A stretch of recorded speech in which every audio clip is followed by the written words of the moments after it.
Hi, Jessica here with Beam Financial Group, and we're talking about reports that will help you collect on outstanding invoices. This is part 3 of 3, and we're specifically talking about the collections report. So again, I urge you to watch all 3 videos in this series, as these reports can be used in conjunction with each other, or you may have a favorite report in the group. But let's look at the collections report.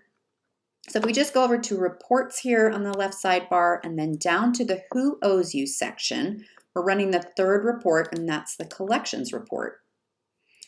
So this report is really nice because you can see outstanding invoices by customer or client. And I find that to be very helpful with collection efforts because you may have multiple invoices outstanding for that client and you want to see all the invoices in one place. You can even just take a screenshot of, if you're trying to collect, let's say from Freeman Sporting Goods, you could take a little screenshot here and show them that they have 2 invoices outstanding. Or of course, you can click directly into the invoice and then send a reminder through that invoice. But I do really like this view of being able to see what invoices are outstanding by the customer or client. So very helpful. And of course, you can click into the invoice if you want to see more information on, what that invoice is, or, more information about the customer.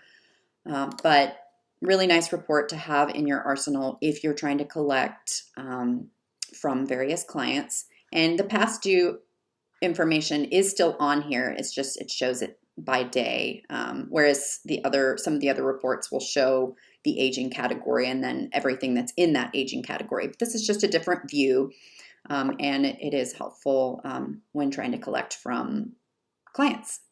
So watch the other videos in this series and pick the report that you like best or use them in conjunction with each other.